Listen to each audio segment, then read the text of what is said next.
Have another beer, buddy. Chatty chat chat chat. I think that they probably said that being shorter is advantageous. Well, they need to teach me then. There you go. So we had to poke a little fun at him. Call you Ginger Swag. Yeah. If you weren't bowlers, what would you have liked to have done instead? Anything else. Literally anything else. That's a great answer. The horse is so dead that it's on some kid's school project on a landfill already. And there you have that one before. No. We'll talk about that one. Terrible idea.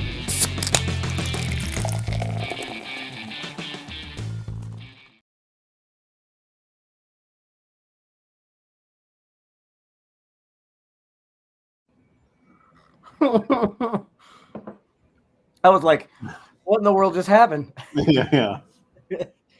That cat says, let's do it. I don't know. Whatever. That was pretty good. Did you do that on purpose? Yeah. Okay, I was wondering, maybe he just clicked something else. Oh, what's going on, everybody? All right. Hello and welcome into the Breakdown Pair. Episode number 64. We're going to be talking USBC shenanigans. Once again. Yeah. It's a pretty popular topic as of late. I think everybody's interested in it. There's a lot of people that are interested in why it's such a big deal. There's a lot of people that don't really think they think it's time to let the topic die and move on. But there's plenty of other people who understand it's not really about the grand scheme of things, a couple of lanes not getting oiled is not that big of a deal. Oh. It's, how they handled it and what they're willing to do to try to sneak something by and whatever else. So like we're stupid or something, Yeah. It's it won't die because they're just not going to let it die when they do dumb things that they do. Yeah. Mm-hmm. Here for the drama, staying for Jonathan. That's right. Yeah. Okay. So go ahead. Also talk a little bit of Summit too, if people want to talk about that. And then there's been a lot of things that Nico showing up again. Man. We ought to be paying Nico for keeping things alive in the Facebook group. Nico's always posting stuff constantly, so he's kind of taken it upon himself to regularly post interesting or relevant things. Yeah. And so he's kind of worked himself into a job, whether he knows it or not. he's doing me a big favor, I tell you that much. Mm-hmm. We can play. I think we've got some stuff there that we can play. Don't you think? Yeah. When I saw the last ball list, I'm pretty sure I saw some stuff that we can debate on there. Yeah. Yep. So thanks, Nico, both for everything that you do for us in the Facebook group, which is the Breakdown Pair on Facebook, and for the $5 donation here. Also, we can play the game of guessing. There was a lot of things that did hit the approved list here recently, so we can take a look at a few things. So, absolutely. Do you want to play that first, or you want to do it here later in the show? Yeah, I'll go on ahead, and as long as we're talking about it, I'll download and upload the pictures. Yeah, cool with me. It's always a fun game to play.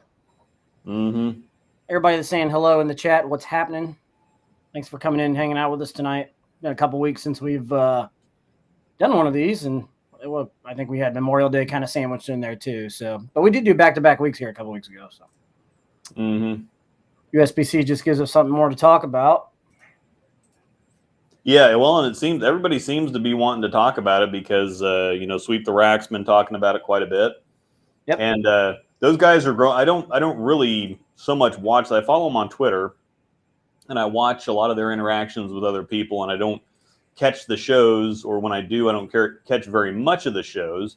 Right. But those guys are growing on me now that I, pay a little bit more attention and kind of understand their angle and where they're coming from and all these kinds of things. So I think that they've been their takes on the whole USBC thing have been spot on as far as I'm concerned.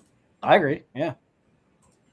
Some of the stuff is a little much, but yeah, they go a little bit too far over the top. For me personally, I mean, I'm not saying that they in general. It's not necessarily a judgment on their show. It's just, that's what works for them, and we kind of do what works for us, and that way everybody has a variety. Because we wouldn't want everybody to be all the same, now would we? No. Nope, we sure don't. Well, let me upload a few of these pictures here. You're good. Yeah, I mean, once again, we'll support them. It's another bowling show, so kudos to them for what they do as well. So check them out. Yeah, they have a different, fresh look on things, and of course, Wriggles has been getting all kinds of articles about it, and they talk a lot on Twitter. I like Twitter and everything, but man, I don't know if I have enough time to put up and deal with posting something on Twitter every day. I really don't like Twitter. I do. I have one Twitter account where I just kind of loosely follow some gaming stuff, and then I have another Twitter account where I just keep up with, because that's where Big Mike and those guys, Wriggles is on there quite a bit. He's on Facebook quite a bit too, but he posts different stuff on Twitter. And so I just try to use that to keep up on what everybody's talking about. Oh yeah, I mean, you get a lot of hot topics on there. Well, that's usually where all the hot stuff comes from. Yeah, and then you get some good stuff. Like, I know Brett Spengler is an all-time tweeter when it comes to Twitter stuff. I mean, that guy's great when it comes to that aspect of things. But yeah, I'm trying to be a little more and do some more tiki-talkies. My tiki-talk game's not great, but I've been trying to post like different shots of different balls I've thrown. Yeah, I'm not great with it. It's usually just quick. Yeah, I don't want China spying on me. So some in here actually already follow me on TikTok. It's nothing special. You're coming and thinking it's going to be some big production special thing. It's not. You're looking for the wrong person. Yeah. You got these. I pay attention to Instagram and Facebook and YouTube, and effort is low. I'm drinking Horse Soldier bourbon. This is a small batch bourbon, and this is actually, let me see. So, it's so Horse Soldier came from it's crafted by Green Berets who answered America's call just days after 9/11 with a daring insertion in northern Afghanistan on horseback. And this earned them the moniker the Horse Soldiers, and so they started this whiskey brand, and it's really good stuff. Aged in charred New American oak barrels. So, for those that like whiskey, it got some pretty good scotch too. Yeah, it tastes a bunch like that Oak and Eden, the stuff that has the stave or the cork screw thing, and it's not quite that woody or kind of that strong, but it is that kind of a similar flavor. So Oak and Eden is pretty good. It is pretty good. I really enjoy this stuff. All right. Talk a little bowling. I'm just drinking regular Jack, so I'm basic. Yeah. I'm not being bougie tonight. Hellos. Millennial Medicine got the Summit and the Exotic Gem. Won't get to throw them until August because of various and sundry injuries. Jonathan, we'll get to that. Yeah. Keep going. Sorry. We can get into the chat real quick. What's up, Shauna? Oh, bowling DJ. Luke and Jonathan, older surfaces, hook at your toe, and a tad tight down lane was the go-to ball in the lineup for you. I had clean covers. I mean, bowling at Summit, you just need clean covers. Yep. 30-year-old, 25-year-old HPLs or whatever. You got to have clean covers to just get down the lane and actually have something for the back. If they're too strong, they're going to make the front's even drier, and the back end's even sloppier. So I'd throw something right there like an RSTX2, something like that. Mm-hmm. Just somewhere in that realm of things.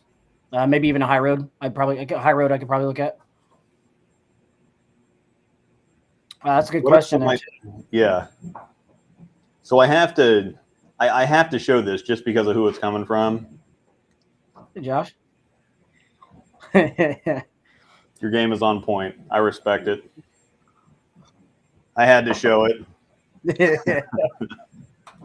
It's all good. What are some ideas for USBC Open Championship locations? Well, that's the tough thing. They put some stuff out. Now they're still going to go. I guess they got Vegas locked up almost to like 2040 or something. Yep. Reno is locked up through 2032, and so Reno, Vegas are on 3-year cycles, and so every 3 years will be in Vegas, every 3 years will be in Reno, and then the other year is hopefully going to be a rotating to 2 different cities. However, the tournament lasts for 4 months, and it's like 4 solid months. So the city has to be able to have a convention center that's okay leasing out for probably 5 or 6 months, because if it's not an established bowling center, it takes them 3 weeks to install the lanes. Yep. And then it doesn't take that much time to tear them down, but it takes that long to install. So you're talking like an extra month ahead of time and at least another 2 weeks after the fact. So like half of a year, a convention center is going to be taken up. They've got to have the hotels, the infrastructure, the food, the whatever else surrounding it to be able to handle it. They've got to have other bowling centers nearby to be able to handle stuff like the side tournaments, the BTM, have a place for Jazz Now to set up. And so it's kind of a big undertaking, and a lot of cities out there probably just do not either have the situation, they don't want to do it. They have other things, better things that they could put in the convention centers. It just locks up those convention centers for what, 4 months or whatever long the tournaments our tournaments are, and it's just hard to get these big buildings like this to commit to stuff like that. So, and the thing sorry. No, you're good. You're good. I'm just finishing up. I was just saying that was the point I was making on that. Yeah, and the thing that something else that Craig points out is KC should try the Kauffman Center is empty. That kind of, I mean, we know KC and that'd be fine, but that also kind of worries me too, is that the places that are kind of slow that would accept something like this are probably going to be dumps. Yeah. Like it's probably going to be a Syracuse type of situation where it's a trashy city. It is a trashy convention center. Never felt safe the whole time we were there. It was claustrophobic and cluttered, and just the city. Well, where they had, sorry if you're from Syracuse and I'm dumping on your city, but where they had the bowling stuff was trashy. I mean, there's trashy parts of Kansas City. Don't get me wrong. There's definitely nice parts of Kansas City, and there's definitely parts of Kansas City you don't want to go. But I mean, that's what would worry me about that, is if we end up and you know, people complain about El Paso too. I really liked El Paso, and if we could go back to Albuquerque or something, that'd be great. Baton Rouge was kind of trashy and dirty. I don't know. Yeah, I wouldn't mind to see like Bartle Hall. Bartle Hall wouldn't be a bad spot because it's kind of a unique little overpass right there on I-70. Right there. Overland Park Convention Center would actually be a good location. Busy area, lots of food, lots of hotels. That'd be pretty good. It's Kansas City area, not even just Kansas City, even Wichita would be another good host center or city, just be geographically wise. Being able to be able to travel in, it'd probably be a lot easier for people to travel to the center of the United States, obviously, than it would be to everybody go to the far west as possible or far south as possible. Just travel wise, I would think that would be cool to see something, not even just Kansas or Missouri, something even Oklahoma, somewhere in like that. I don't know. Just my opinion. Yeah. Save a little bit of money on travel. It's already expensive to scrap the bowl, and then USBC just keeps on raising everything else anyways. This comment gets the thumbs up. Thumbs up on the thumbs down. Yeah. Yeah, Reno's terrible. It was awful this year. I mean, if you thought, like, again, I've talked about how much Angel and I have liked Reno in the past. It was awful this year. It was absolutely wretched. So if you already don't like Reno, this was a miserable year. And if you did like Reno, you probably don't like Reno anymore. I think other people had better experiences there than we did. Yeah. But I wasn't even looking for a good experience because I go for the bowling, and that's I don't gamble, so I don't really care about the casinos much. But it was just such, and actually, that's the funny thing is when we've gone before, it's always been everything else that we've done around the tournament that has been the high point, and the tournament is like, let's just get through it because people are shitty. You pull out your phone and you have all the lane monitors crawl down your throat. There's always problems in the squad room. There's always just USBC finds some way to screw everything up and make it miserable. This year it was the opposite. The tournament was virtually flawless. I mean, aside from old boy telling me I had to be in tournament dress to check my balls in an hour and a half early into the squad room, that was I didn't even get side-eyed pulling out my phone this year. No, I tried to watch it and be careful, of course. The whole phone thing is still stupid in my opinion anyways. Yeah, it's just ridiculous. So you're saying the USBC did something right this year? What you're trying to say? The USBC did a lot of things right this year. I surprised, and I don't need to go out of my way to give them kudos, but the whole squad time thing and all that stuff, they've got that locked down. That's a freaking science now. So they've got the tournament itself. Well, and I guess in team we had had to have a ball return call like 9 times or 10 times in the first game and a half, and our lane monitor just decided to kind of wander off, and so I guess there were a few problems, but overall there was a whole lot more positives than negatives when it came to the actual tournament. Reno was virtually just piss on all of it. I hate Reno. I'm one of the ones that don't like it. Sure, everybody else doesn't like it anymore, but I've never liked it. I thought it sucked traveling to it. Yeah, because I couldn't fight. Now I'm sure they can now, but last time I went, couldn't get a straight flight, no direct flights. Mm-hmm. Everything was a layover, and now they're so expensive. That too, and it just felt like all I did was bowl, bowl or gamble. That's all you can really do. So, yeah, not really a place I can take my 7-year-old. Yeah, no, you know what I mean. See, and so now Vegas, on the other hand, they could have it Vegas because we hardly ever leave South Point because South Point's got enough stuff there to do for everybody. I like Vegas. I mean, you can find something to do in Vegas. You always can find something. Yeah. Now, Vegas is another place that, like my daughter, it's going to be hard for me to really take her to do much, but there's stuff on the strip and stuff that she could do. Yeah, there's a whole lot more stuff than I mean, you could take her into Circus in Reno. Oh yeah. But outside of spending a couple hours in there, it's kind of like, okay, well.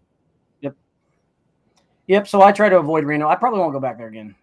I don't know. Maybe we'll see. I say that, and then I'll be there in a couple years. Mm-hmm. Or whenever it's back in there. I know I would like to go to Baton Rouge. I did like Baton Rouge. Some of the Cajun food down there was very nice. That was the first place I had gator, by the way. If you've never had gator, I suggest you try it. Yeah. Love me some gator. It was good. I did like that. That was the first time, and it was like I was so skeptical on it too. I'm like, nah, do I try it? Do I do it? And I took one bite of it. I'm like, all right, this is chicken.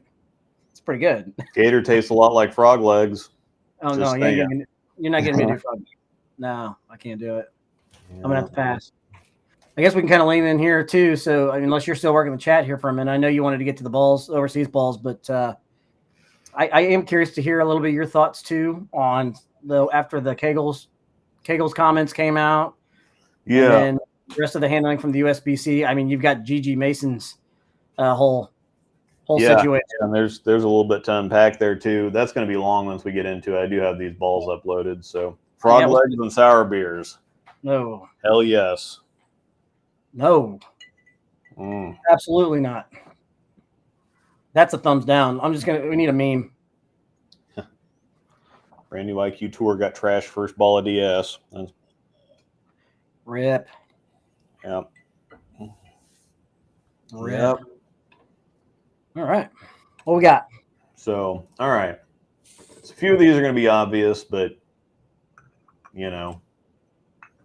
this is the IQ Tour Purple. Overseas. Yeah, and I'm assuming it's just another Ruby / gold ball / emerald, whatever else. That is gorgeous, though. Yeah, it's a pretty sweet looking ball. It is absolutely gorgeous. What's the cover on that? Does it say? I don't know. All I've got for a lot of these, all I've got is pictures. I was gonna say, do you have numbers, anything? No, but it does say IQ Tour purple, so it has to be the Tour core. So yeah, pretty sure that's overseas. I like that color. Yeah, because they just got the ruby, so I don't see them coming out with that. Yeah. Mm-hmm. The Rubicon Attack. That's overseas. Yeah. I might have to get on some of these Rubicons, so I kind of gotten into the Attentions because that's kind of a popular line over there that we don't have, and generally they're not too expensive because nobody knows what they are over here. They don't know what an Attention is, and so they're overseas. That's an overseas line that's popular over there, but that nobody really knows about over here, and so I can get those for a whole lot cheaper than regular overseas stuff. But some of the Rubicons, they've got these Rubicons look really sharp. It's become yeah, go ahead. I was just saying, I like that. It looks good. Sorry. Yeah, no, it's become a popular line overseas. And so I'm starting to look at a bunch of these because they just all look so sexy. That's a fucking ball. This has to be overseas. All right, what Way too cool for us to get. We can't have nice things. Oh, the stateside. This one I'm leaning more stateside. I haven't heard any. I haven't heard any scuttlebutt or rumors or anything, but this would, because the rest of the stuff that they've sent overseas has been like the RSTX2 Squad or the RSTX3 Pro or whatever like that. This is just straight up RSTX4, and so I'm thinking this is probably stateside. What would you say cover core? Obviously, we probably know the core, but well, it looks like it's got some dullness to it there. Yeah, but there's some pearlescence in there, so I'm gonna say it's not. It might be a hybrid, but we've already had 2 RST hybrids. The X1 and the X3 were both hybrids. We haven't had an RST solid yet, and the X2 was the pearl was pearl. But since we just got the Duo, I would say if they're going to do a Duo and then the exotic gem's got a really big cover on it, and that's one's been selling extremely well. So I would say that this is probably, it doesn't make a whole lot of sense to put the same thing. So they're not going to use Microtrax. They're not going to use the cover from the exotic gem. I really don't think just after discontinuing the X2 that they're going to go with the same cover that they had on the X2. Yeah. I think, if anything, this would probably be Extreme Tracks, which was on the Idol Cosmos, because it's kind of Rotogrip's version of REX. So it is a stronger cover, but it's kind of clean-ish. So it's, in the realm of infinite physics. Oh, okay. But just that core's a little higher RG. And so it's a longer and sharper. It'd be like a longer and sharper infinite physics. So if I had to guess, this would be Extreme Tracks, because that would kind of fit in with what they already have. But the thing is, Rotogrip doesn't have any clean covers until you get down to the hypes. Yeah. Now, because we've got the Duo, we got the exotic, we've still got the gem that's out there. They discontinued the Cosmos, so we don't have any clean covers on the stronger end of the spectrum. So okay, I would say this is probably probably stateside. I just by the name, I think it's stateside. Because if you go off all the other ones, they've all, obviously with X2, X3, it's going to be stateside. Yeah. Road Battle. Huh. Yep. I like the colors. That looks like a Statement Solid, by the way. Mm-hmm. Was that the Hammer Statement Solid that had the purple, white, and like black in it? Yeah, I think so. Actually, I think I have one down here in my basement. Believe it or not. It kind of looks like a street fight too. Yeah. Way back in the day. Yeah, it gives me Street Fight vibes. I see that. I like that. What else we got? Is that it? Yeah, no, I think that's definitely overseas. Oh yeah, no, that's overseas. This is Ooh. the Phase Ruby. Ooh, I like that. Most of the phases have been going overseas, and we've gotten all the numbered phases. So I would expect that this one's overseas. Unless that's some like limited edition release model or something. Mm-hmm. Not model, but it's not a car. This is a little weird because this is the code Summit. It's the same ball. Yeah, and I have a Summit sitting here in front of me, but yeah, it's the same. If you look at them, I mean, it's even the same render. The world? It's just with a different logo on it. Huh? Okay. Or I don't know. Maybe this is an error or something. Maybe they decided that maybe they changed it from Code Summit to Code Battle because they have the Summit coming out, or maybe there's two balls. I don't know. They both hit the approved list, so Interesting. I mean, it's the exact same bowling ball. It didn't even the picture. Only thing that changed, like you said, was the logo. yeah. Huh. Okay. So I think this one's obviously overseas. Virtual Gravity Pro X2. Hey, you see that name Pro too. That screams overseas. Mm-hmm. Yeah, it looks sweet, but I like that. Mm-hmm. And the one that's really going to disappoint everybody because it's definitely overseas, the Zen mode. How sexy does that ball look? That ball looks good. What does that one look like? I'm trying to think. Help me out because you can tell me. I know you can. Well, I'm trying to think about it too because it is fairly unique. Trying to think. I can like picture the bowling ball in my head with the same color. I can too. It's an older, lower end ball. It wasn't anything that was like. Yes. I'm trying to remember, but, and I'm talking like an old like 15, 20 years. Nah, the hot rods one was like the hot rod. Yeah, like the Fast and Furious, or the Too Fast, Too Furious, kind of stuff like that around that general age. If anybody in the chat can help us out. Yeah, we're trying to think of the old storm ball that looks like. Mm-hmm. Optimus, yes. Optimus would. I see Optimus vibes in that one. I think that was the one I was thinking about, but I'm even thinking maybe older than that. Maybe I'm crazy. I don't know. I think you and I are on the same page for that. Yep. Domination had a little more red. Like it didn't look as shiny. I loved that damn ball too, by the way. The Domination was good. Mm-hmm. I don't know. It's gonna kick my butt. Do we have another one? Nope. That is the extent of the one so far. Perfect. Well, thank you, Nico. Sorry we got off topic for a minute, but thanks again for the donation.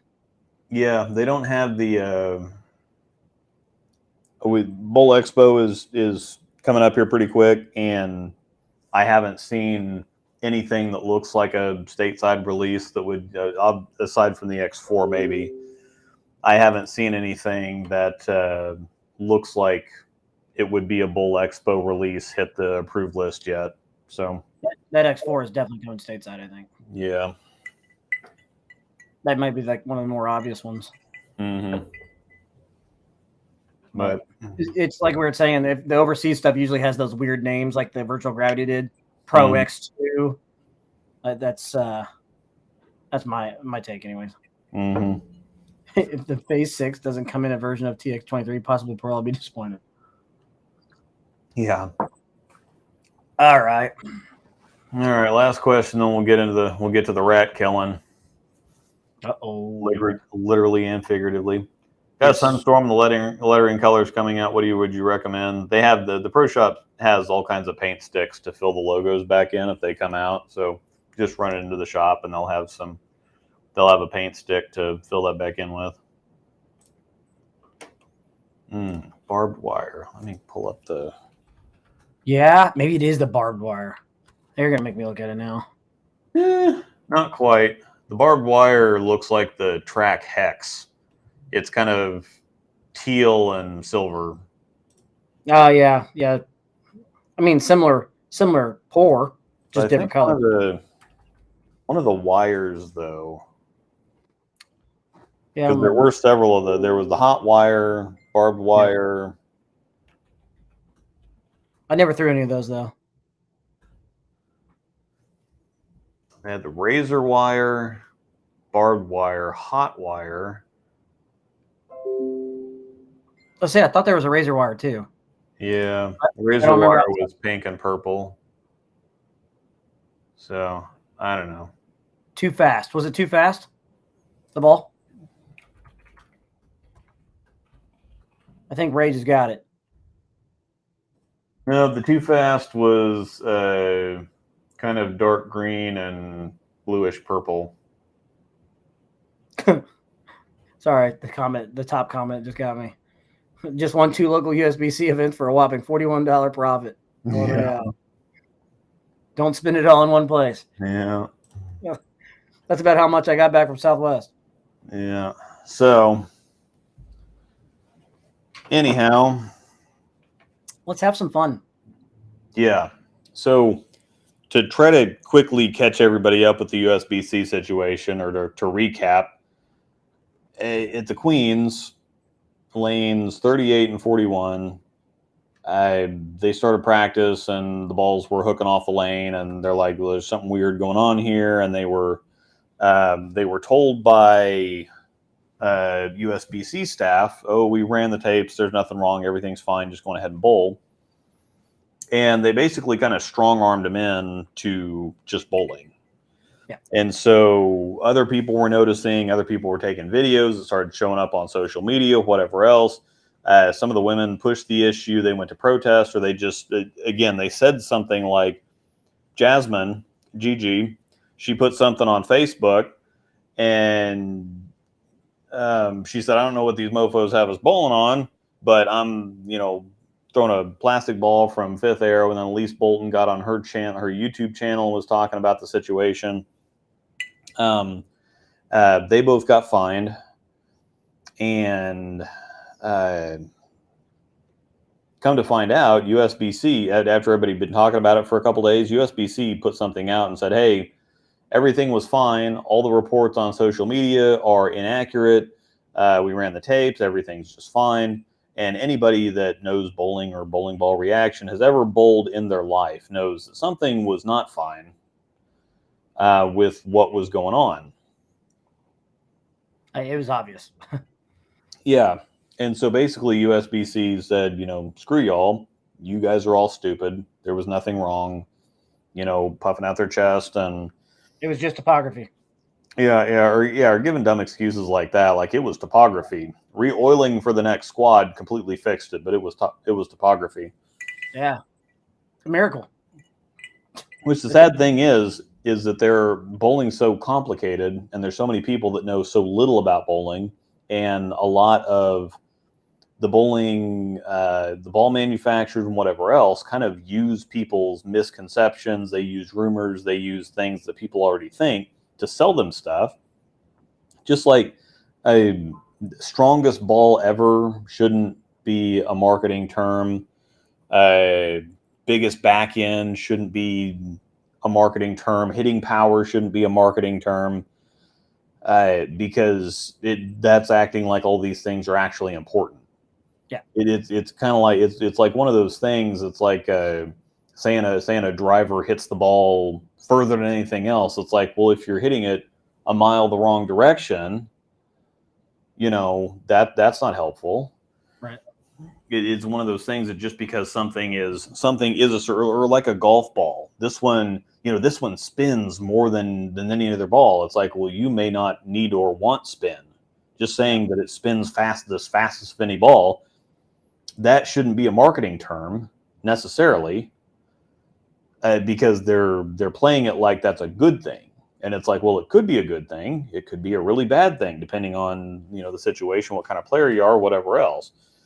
Now, part of it is it's marketing and everybody's going to do it, but that does kind of teach people the wrong things, per se, or kind of reinforce bad ideas. And so I completely forgot what I was talking about now. Oh yeah, coefficient of restitution sounds really important. Yeah, hitting power has nothing to do with the actual bowling ball, and USBC has limits on how hard a ball can hit. And actually, you don't want a ball to hit too hard because then the pins do that. They don't do that. You want them doing that. You don't want them. You don't want to go straight up. Yeah. So, or like when a bowling ball's too sharp, then you're leaving. Then it's like you're bowling on twister pins. You drive by 9s and high flush 7s and all this other stuff. You were talking though about like golf balls and the spin. Well, bowling's so complicated that there's actually some people that bought USBC's explanation. And there's also, you have these other purists that are saying, well, they're professionals. They should just learn to adjust. And, all I hear is wham, wham, wham, crying. And, it's just if you just can't adjust, then, you shouldn't be a professional and all this other kind of nonsense. So then the following tournament, there was an issue with one of the lanes there that was doing virtually the same thing. And then, of course, videos started circulating from that. USBC came out and said something similar. But I think that it very slowly happened, but USBC added, and they quietly added, because this next tournament was part of like several tournaments all in the same place and really close together. It was almost like a little mini PWBA World Series of Bowling type deal. So USBC added very quietly 34 caching spots. They were going to pay 33 spots. They ended up paying 66 spots. But still, they're, and they had their people on there saying, oh, yeah, well, it's probably just, the lanes are transitioning quick and whatever else. They're just making all kinds of excuses. And we'll come to find out, Kegel makes a statement and says, well, actually, yeah, we found a problem with our, and keep in mind that while USBC eventually kind of admitted that there was something going on at this following tournament, it was crickets. Yeah. It was. And I was watching that live stream from the next tournament, and when the problem was, it was not great to start, but then it progressively got worse to the point where the women that were coming onto that pair were just straight up throwing plastic on that affected lane first. Mm-hmm. They weren't even just getting on there, I'll throw a shot and see what it looks like.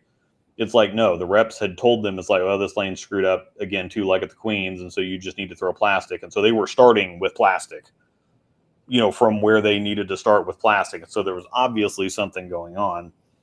And of course, with the Queen situation, everybody already knew, everybody was already kind of, warmed up, so to speak.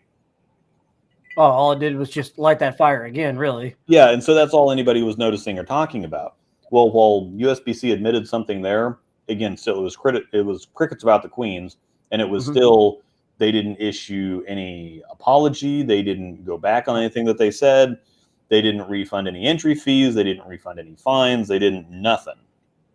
But Kegel came out with a statement and said, hey, so we did actually find an issue with some of these machines, and that's what affected this lane at this tournament and the 2 lanes at the Queens and whatever else. And then that kind of forced USBC's hand to say, oh, okay, well, we've been told that there was something wrong here and something wrong here. So they finally admitted that there was something wrong with the lanes. Yeah. And the interesting thing is that when Gigi filed her protest got rejected based on the grounds of, her post painting USBC in a bad light or whatever. Yeah. Well, they actually, the thing from the Queens, when USBC shared the tapes, they shared from one of the lanes, from the lanes, they shared just the 15-foot tapes from the 2 affected lanes. And then they shared the tapes from the following day after they'd been rerun. We didn't see the down lane tapes from those affected lanes during either before the squad or after the squad or whatever else when they took them. Well, Rob Gottschall, in his response to Gigi's protest, sent her back all the tapes as proof that there was nothing wrong. So what happened is that those tapes did in fact show that there was something wrong. And that's the reason that USBC omitted them from their post about the Queens, saying, hey, we have the tapes, everything was fine. Reports on social media are inaccurate, blah, blah, blah, whatever else. So they lied about it. Then they tried to cover it up. And as part of the cover-up, they actually fined players. Mm-hmm. And then once Cagle said something, the ball started rolling downhill, and then the tapes got sent out that hadn't been shown or had been hidden previously, and so it's all just kind of unraveling here. And so USBC eventually refunded 59 players their entry fee from the Queens. They added all those extra cashing spots to this other tournament. As far as I know, they have not rescinded any of the fines yet. I don't think so. Gigi put out a post, saying that she made her protest was denied, whatever else, and that they used the reasoning. It's like, well, you spoke disparagingly about USBC, and she tried to say that, well, these mofos is just a general phrase that I always use. And it's like, well, we all know what that means, though. You got to be careful with that. Well, see, that's the thing, is even if she did use it, that's the one thing that I don't agree with, is that, even if you do say it to your friends or your followers, or see y'all mofos on the next one, whatever else, even if that's just her general term of speaking, it has another connotation. There's somewhere that it came from. Yeah. For those of you that know, I'm definitely not gonna repeat this, but you've seen Clerks 2? Yes. Where he was talking about, is like, I'm not going to be jumping around like a bunch of whatever else. And obviously the people were offended because what he said was, was racist. But he's like, no, this isn't racist. I don't know what y'all are talking about. It's kind of the same situation, as that even if she did use that is just as innocently as saying, people or guys or, follow or whatever else, I'll see you mofos at the next one. It's just her general term for people. Yeah. It does have another connotation. Yeah, it does have another connotation. Yeah. It's a fairly obvious connotation. People may be offended by it. And she said it saying, I don't know what these mofos had me bowling on. It's very easy to look at that and say, well, she's calling USBC staff or Cagle staff or whatever else mofos. It's a very short connection to get there. And even if she didn't mean anything by it, obviously, and I think that that's what she was upset about. Probably. She felt like it was an attack on her character, saying, well, you intentionally called these people mofos. Yeah. You were intentionally degrading them or running them down or complaining about them or whatever else. And she's like, no, I just, it's just like she said, if she'd pull up to a traffic light, I don't know what these mofos got me stopped here for or something. It's just a general thing. I think she just felt bad because she wasn't meaning to. She wasn't meaning in the context it was taking. Yeah. It's just, unfortunately, it could be taken in a certain context, and that's, there's a lot of things that a lot of people don't say. Yeah, even my opinion on that. Yeah. My opinion on that is that was the wrong thing to say at that time. And granted, I know she's gone back and she's posted a bunch of stuff of where she said it in the past, and I understand that. It's that T-shirt, that would be great, but it's the way she said it with who she was talking about. I mean, I couldn't say that about my work, and I'd probably get in trouble. No different than you. Mm-hmm. So, do I think she meant it in that way, like she said? Absolutely not. But it's got to be. You got to think a little bit sometimes.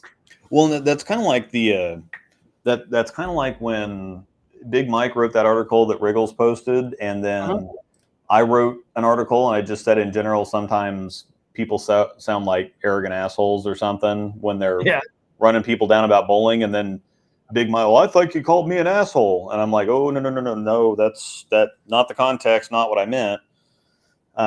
course, I could see how it could have been taken since I was responding, since my article was kind of a response to his article. I could see how he'd have taken it that way.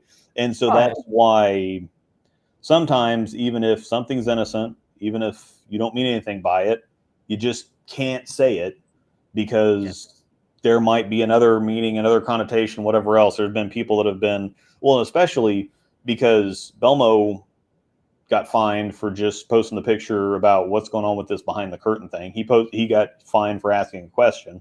Elise Bolton didn't say anything about anybody. She just said, yeah, there was a problem with these lanes. They were hooking off the planet, blah, blah, blah. Whatever else. She got fined too and didn't say nothing about nothing. Yep. So I gave her some social media content. She'll be fine.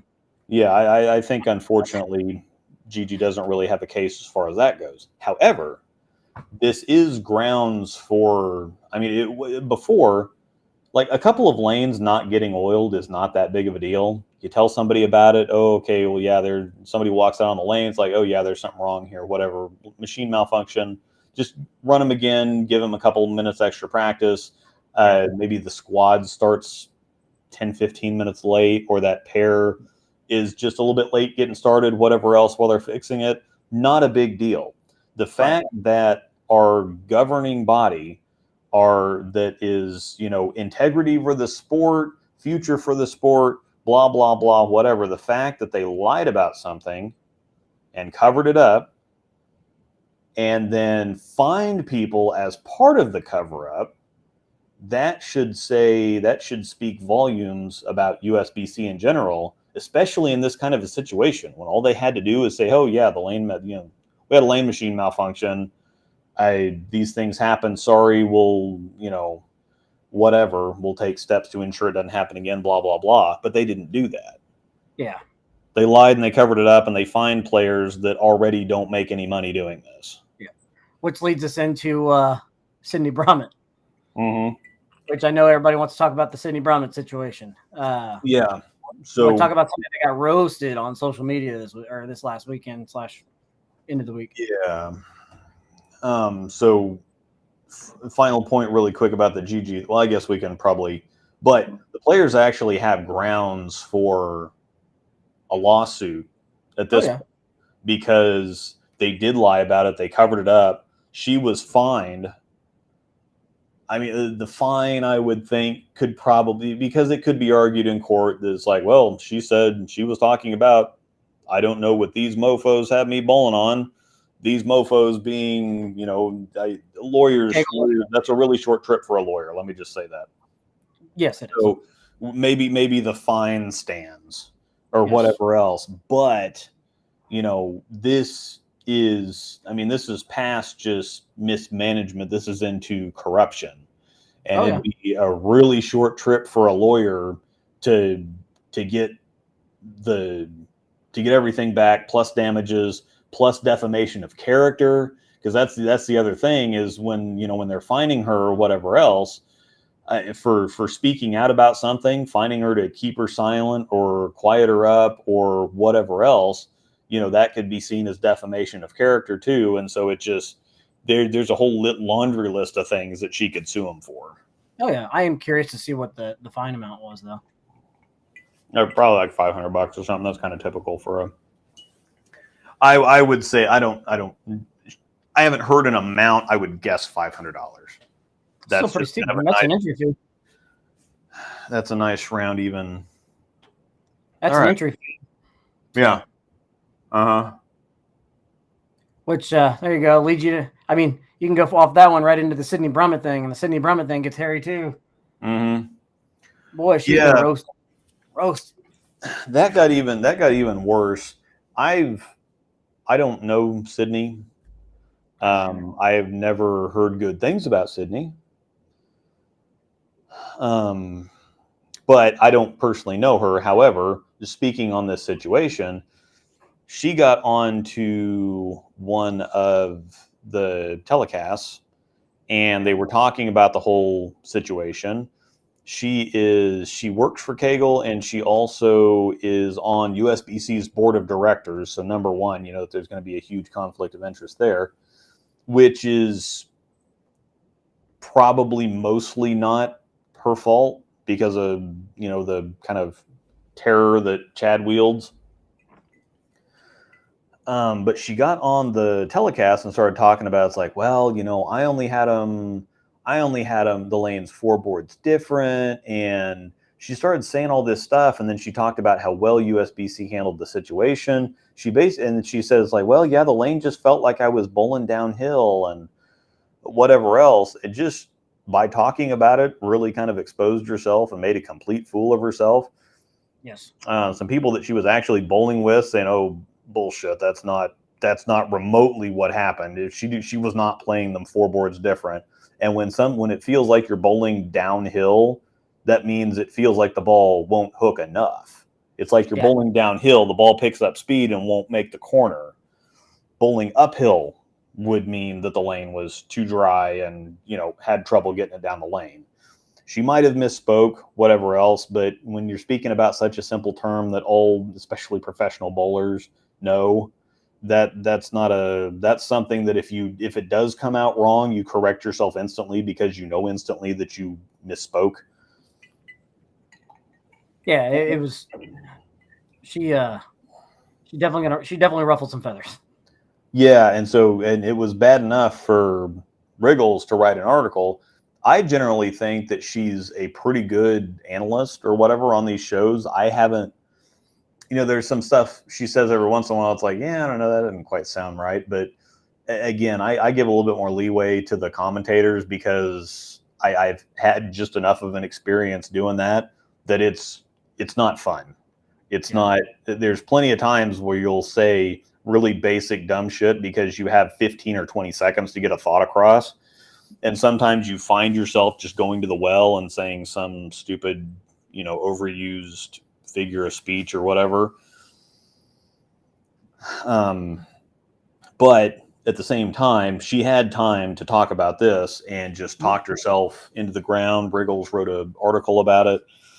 Wriggles stuff is it's $2 a month or it's $20 for the entire year, by the way. So if you don't have, if you don't have it and try to say that you're not subscribed because you can't afford it, you probably shouldn't be bowling at all, period. If you can't afford $20 for the year or $2 in a month, you definitely don't have money for bowling. It's pretty good stuff, though. Now, if you don't want to subscribe because you don't want to spend your money on that, that's fine. Don't use some other BS excuse, though. He does a fantastic job.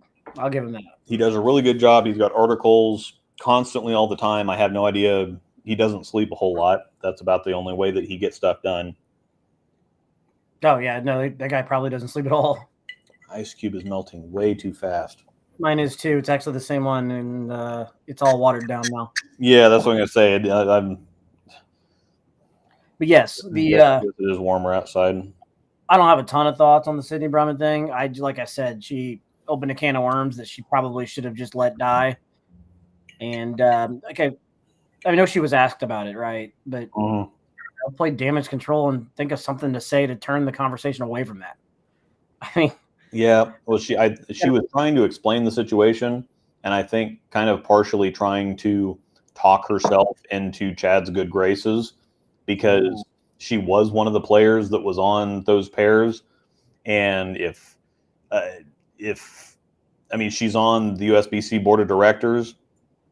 And so she might have been trying to do damage control by praising him a bunch because he has threatened to shut the PWBA down.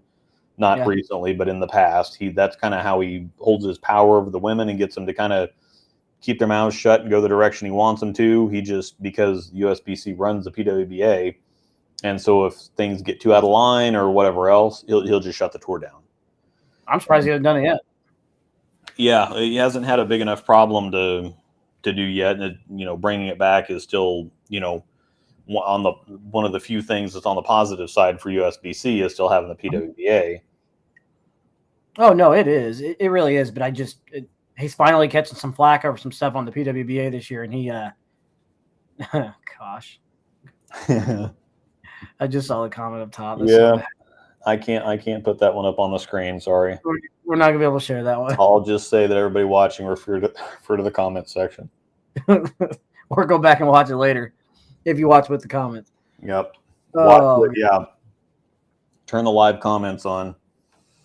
But yeah, this could be a thing too. Now she sounded like a complete idiot when she was talking when what she was saying, and they had the Ted Thompson, one of Wriggle's lane guy representatives or experts talking about it, and he looked at the topography for those two lanes, and he said, if anything, they should have been. He said they were so.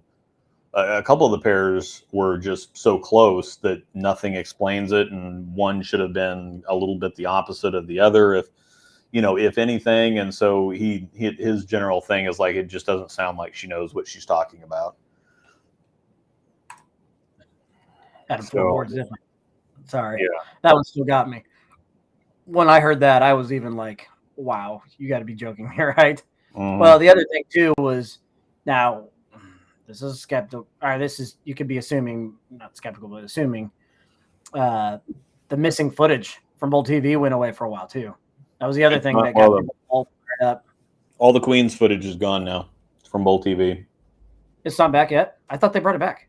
I don't know if they brought it back or not. I looked the other because I was going to go pull something up because after Sydney said what she did, she was bowling on. I mean, she hit that pair.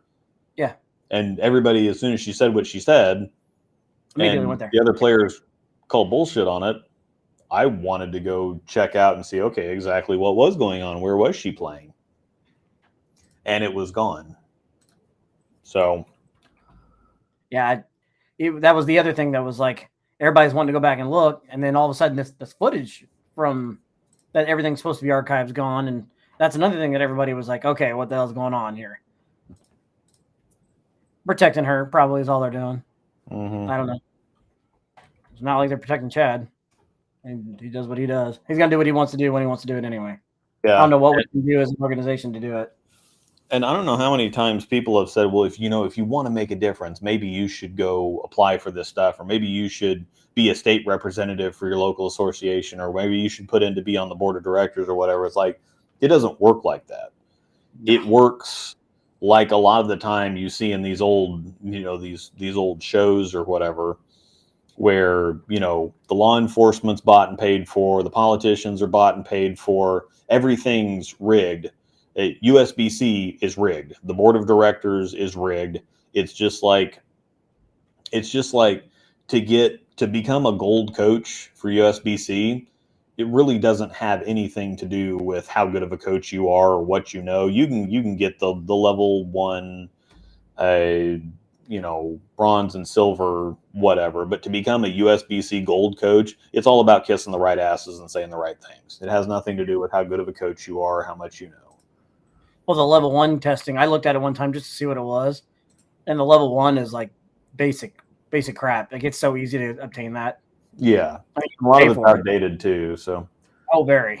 Great Lakes Classic, Bowl TV Classic, Bowl TV Qualifying, Grand Rapids Classic Qualifying, Hall of Fame. Okay. Queens, Day 1 bracket matches, Day 3 qualifying, Day 2 qualifying, B Squad. So it is back. Okay. Yeah, let's see here.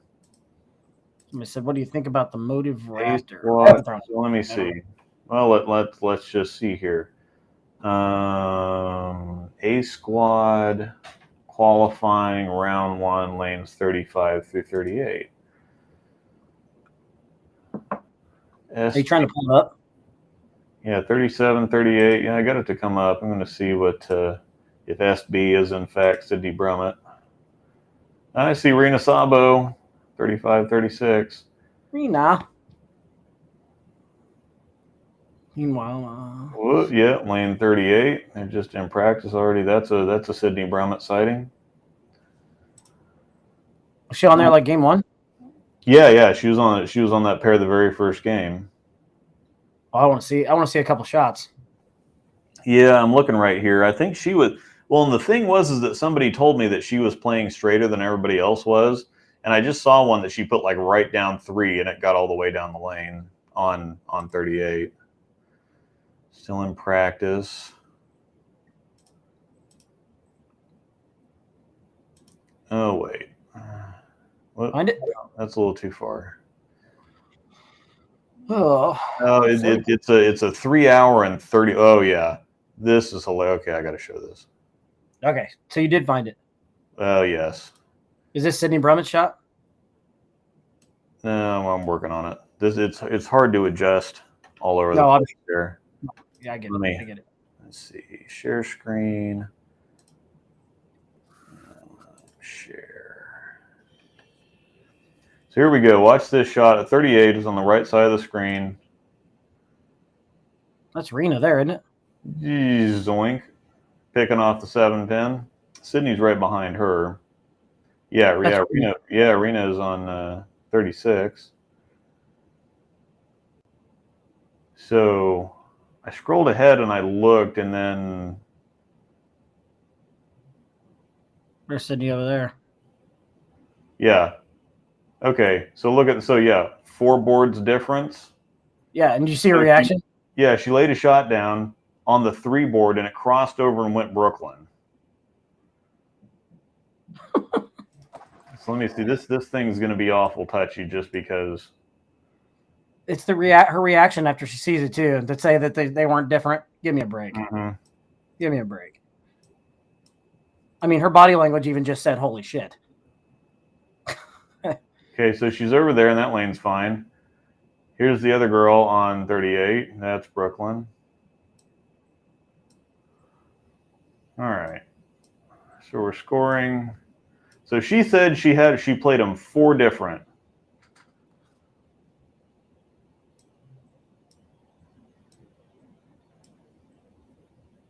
All right. So let's see what. Okay. So we're going to see what she did on 37.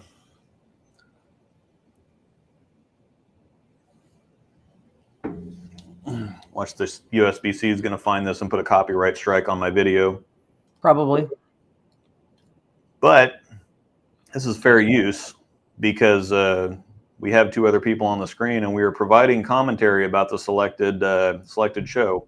Correct. So this is covered. Our broadcasting of this is covered under the Fair Use Act because we are providing added value and commentary to a section. It's also transformative. Yes, it is transformative. Is this her? That's not her yet. And we're not even playing the audio. Yes, this is not her yet. She's I the don't know next who this bullet. is, but it is relevant. It is relevant. Okay. Let's see here. Yeah, I can't. Again, it's 3 hours and 30 minutes long, and so I just can't skip around in it. It doesn't. All right, Sarah Gill. That's right. Wow, she saw. Wow, That's not as bad. Well, they said the other thing is it did kind of get worse throughout the day, but this is obviously bad. No, that's not good. Yeah. Okay, I can't use the. See, you have to drag the frickin' bar. You can't use arrow keys or anything. There you go. Oh no, not yet. Where did she go? Yeah. Oh, it's just taking a while to get there. That was her. You're gonna come up with it. Okay, that's her. That's her right now. Now she was playing so far right that once you play far enough right, even if the lane's hooking, it's in that kind of wiggle zone, like on the right, on the outside of the lane, where even on a house shot, if you get it to where the ball's just struggling to hang on, it just kind of rides it all the way down, even if there's a crap load of friction over there. So it's. Okay, let's see this shot here. We will see. But she put it straight down the side on 37. Let's see where she's playing. Okay, so she's still playing straight up. Okay, so that one just went right out the window. Plausible. Okay. Let's see what happens here. Zoinkers. Yeah, that's left. When the 45-foot pattern looked like the PBH, Yeah. then you might have a problem. SB. All right. That shot was like terrible. Yeah, I was gonna say she kind of wrenched on that one. SB 38. Okay. Okay. All right. I'm buying it so far. Now, Yeah. the lanes are hooking off the planet for everybody else, but as long as you keep it outside of, it's looking like okay. So that one didn't quite get there. Yeah, she's throwing 2 different balls too. You notice that? Mm-hmm. Yeah, that's the other thing. I don't know what. I would imagine that by now everybody's kind of, made adjustments or whatever. That's urethane. I'm pretty sure that is urethane. Yeah, that's That, urethane. That's not even. She's using reactive on 37, urethane on 38, but she's only got them 4 different. Okay. Yeah, she's throwing a black hammer on 38. that's what it looks like. Yeah, because that's oh, I can't tell what that. That's an architect. Yeah, it's a chalky architect. Or architect, whatever it's called, architect or whatever. Yeah, I don't know.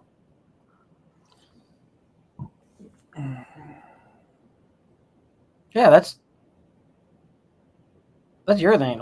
Yeah, it's urethane. Yeah, okay. So she's staring. She knows something's up. Didn't she actually put together a decent game on that pair though? I mean, it looks like she's doing okay. The problem is that they were so tough at the. Okay, so that ball is just goodbye. Yeah, that's gonna hook instantly. Problem is they were so tough at the queens. Is that some people were saying it's like, well, yeah, but Gigi threw a better game with her plastic ball on whatever pair she landed on than she did, because she shot like 160 or 150, 160 or something on one of these pairs, and then the first game of the next block she shot 120 something. Ouch. So, and they were using that to say it's like, well, she bowled better on the screwed up pair than she did on the regular pair, and it's like, well, that was some kind of saving grace, because I mean it was so tough that a bad game on that pair wasn't really a whole lot different from a bad game on another pair. Yeah, just because they were so hard. Yeah, she definitely should have mentioned she was throwing 2 different balls. I'm pretty sure that's urethane that she's using on that right lane. It's definitely urethane. Because everybody else that's throwing stuff is hooking off the planet on 38. See, that one looks purple. That might be a purple hammer. Unless she just switched to that. That kind of looked like, was that a fill ball? Yeah. Yeah, it looked like she just threw a purple there. Oh, this was okay. So this was a lefty on. I'm betting this was a lefty on 30. Oh yeah, this was the infamous lefty on 38 shot. Oh yes. I like this video. Rusa. Look, that's not a terrible shot. I shouldn't laugh. It's just like, how do you see that? And you're like, yeah, no, it's just topography. Because if that was you, you'd be pissed. Oh, me? Yes, I'd be pissed. Everybody would be pissed. Like, I just want to see this, everybody's kind of incoming shots. Okay, here you go. Who's this? And they looked at the stuff afterwards, and it was inconsistent because the lane, there was oil on the lane, but it was so. Look at that. Yeah. The lanes were so, there was oil on those lanes, but the machine had a malfunction, and they were so inconsistently oiled that there was because obviously there's some oil on the lane. It wasn't just completely freaking dry. All right, Brianna can yam on it. Oh my gosh. Yeah.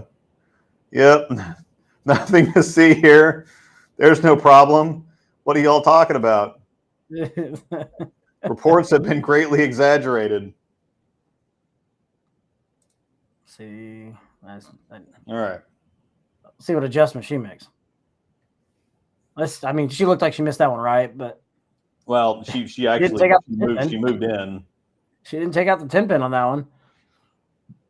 So is this Hope? Yeah, this is Hope.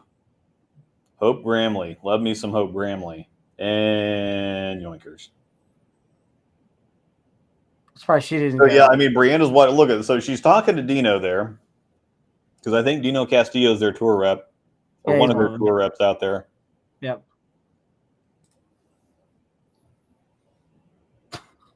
That's so bad. I don't know what these mofos had. I don't know what these mofos had them bowling on. Oh, and left. Golly, that's bad. Yeah. Swing crazy. Brianna, nope. Move left. Skip plastic. Yeah, Brianna can yam on it. So, I mean, if she can't get it down the lane, yeah, another shot from Hope. They're all wondering what the heck is going on. And then you don't know what to do with the plastic. What's the lefty what's Rusa gonna do here? Yeah. There you go.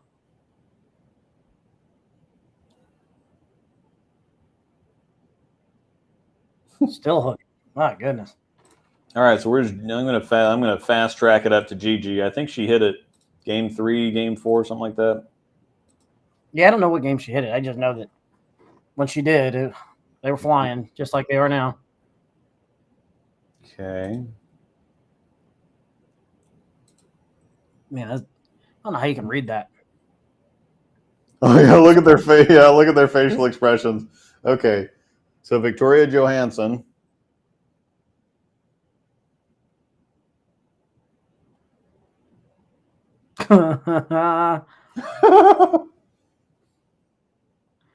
Oh. Yeah, she's looking around like, what the hell is happening here? Kendall, you're not wrong. I'm right there with you on that, man. I don't know. I think we talked about this a couple weeks ago when we did the show. You and I both agreed that if this happened to the men, they would have stopped. They wouldn't have bolted anymore. Okay. That's just my opinion. Don't you agree? Oh yeah. Who's this now? Oh, that's hooking. Good God. Oh, get that out of there. Slap that out. Yeah, it was her rev rate. That's what it was. You take what you can get on that. I think Gigi hit it game 4. Keep going. And she might have hit the yeah. They said that Liz Johnson missed the head pin left for like the first time in her career. You think the men would? Yes. Luke and I both agree. We think the men would probably stop bowling. Oh, yeah.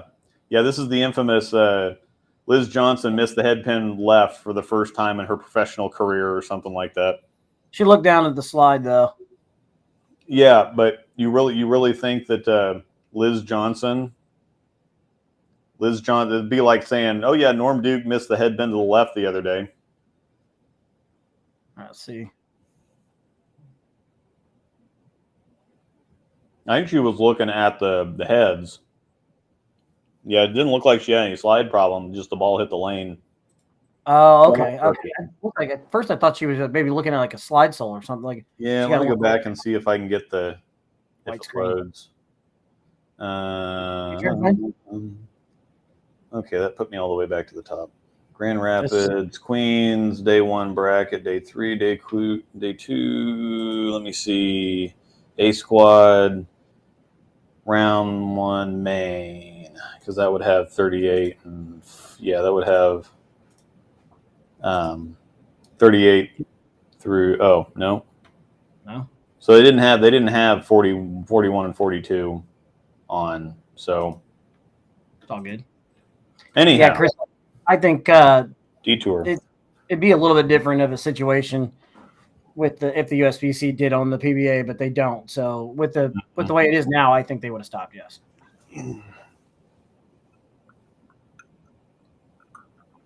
But now, if it was USBC owned, maybe I think they would have went about it in a different direction. You would have definitely seen some more pissed off people. I can tell you that right now. Mm-hmm. Not saying that the ladies weren't mad. I just think it would have been a different situation on their hands. Yeah, the guys would have had a meltdown. They'd have had a conniption. They just would have stopped and said, "I'm not bowling on this." Yep. No, I don't blame them. I would have.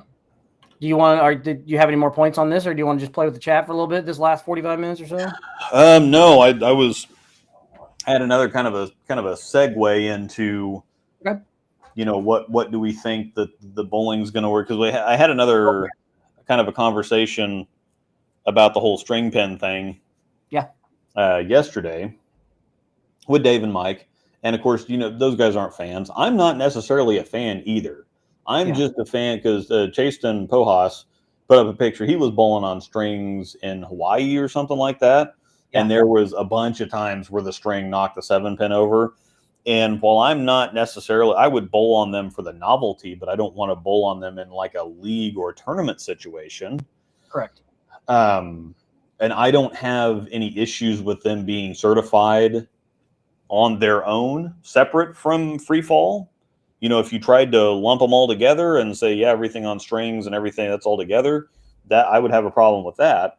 But what I do have a problem with is people not, this is why I try not to talk politics, is because people can't debate or argue anything fairly or rationally anymore. Like the whole string pin, they scour the internet looking for all the videos they can find of a string knocking a pin down. And whether that meets the USBC's new specifications and research or not, it's like, oh, look, the string knocked the pin down. String pins are terrible. Yeah. It's like, just if you don't like, and like, I talked to Dave on the side too, and he's like, yeah, he's like, I'm a traditionalist. Strings to me aren't bowling. I'm never going to be into it and whatever else. I'm like, that I can buy.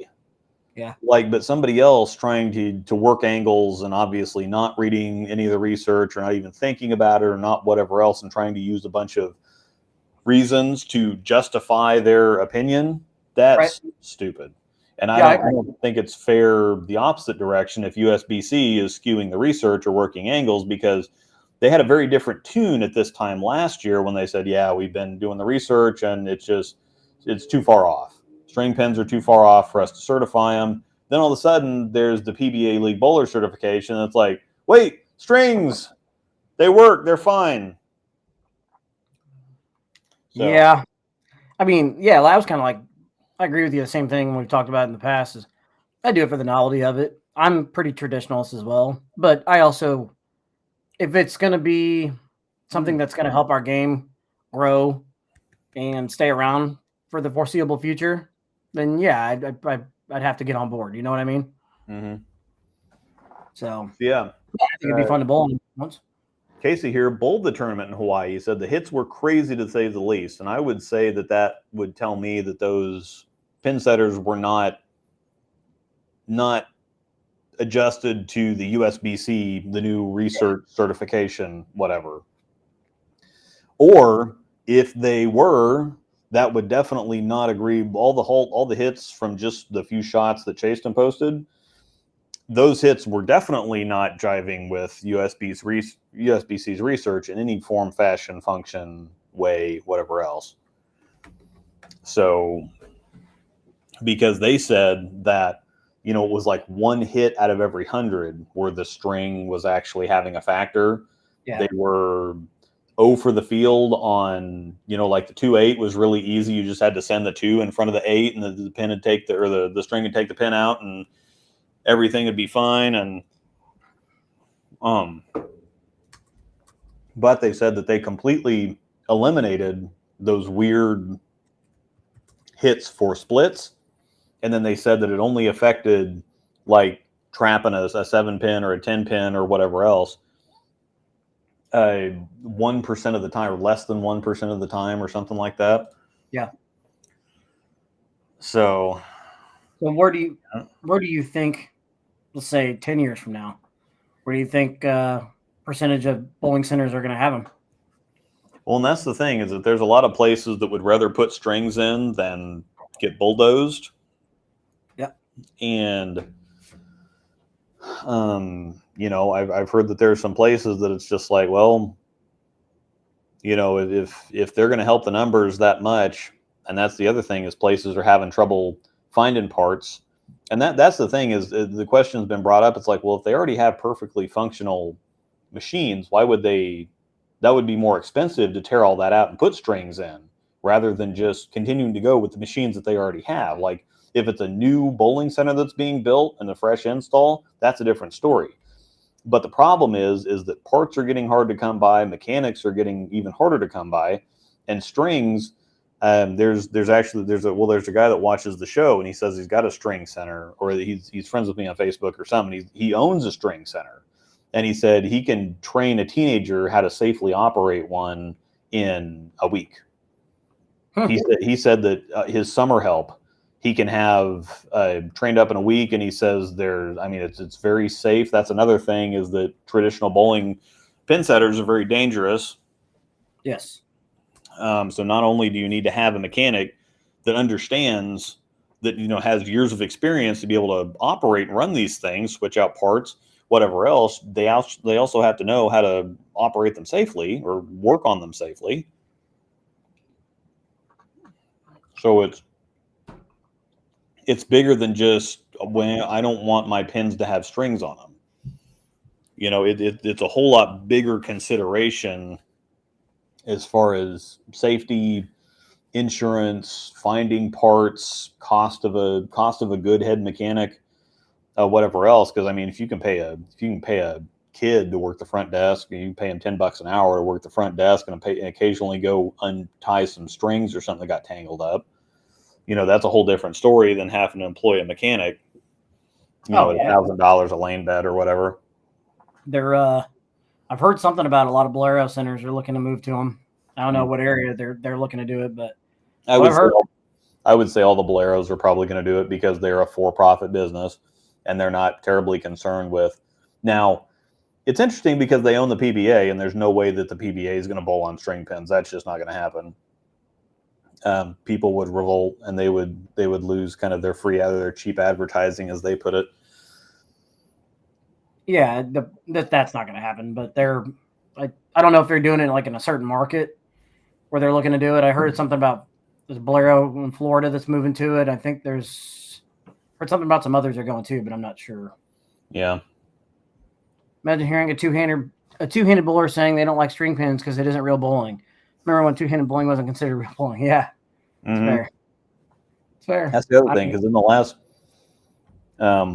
the last 30 years, we've had reactive balls, and urethane was junk, and then it came back into fashion. Now we're having problems with it, and they want to ban it. We've got two-handers, we've got crazy rev rates, we've got string pins getting certified now. We've got synthetic lanes. That's another thing that people were not happy about to begin with either, because it wasn't traditional, typical, bowling was wood lanes, and now it's this synthetic crap. Yeah. Of course, we also had purple lanes with orange arrows at Gauge for a while. Yeah, lane shield, right? Mm-hmm. On a lane shield, yeah. Sterling and Independence had that at one point. Yeah.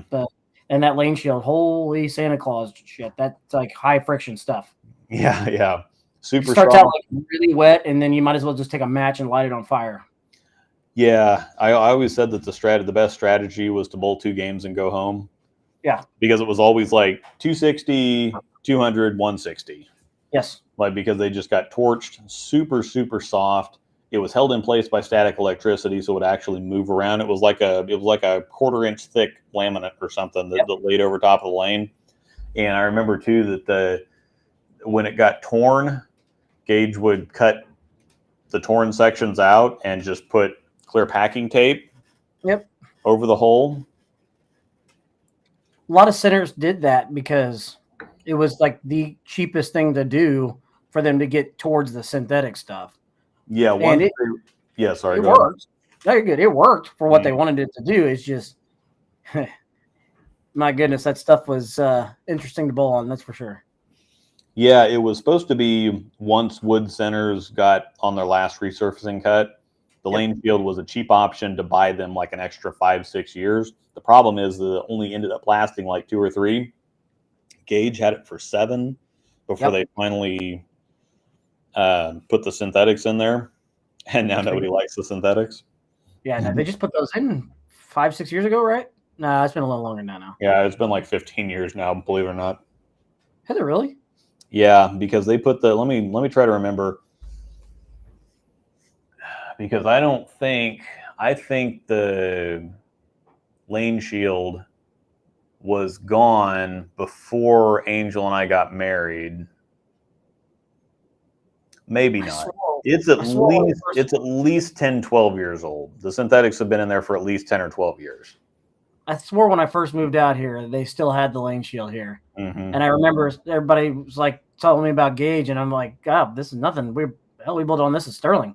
Yeah. I used to bowl in Sterling. So it wasn't new to me, so I knew exactly what they do. Yeah. I had some pretty big sets on lane shield, so I'm not going to complain. I liked it.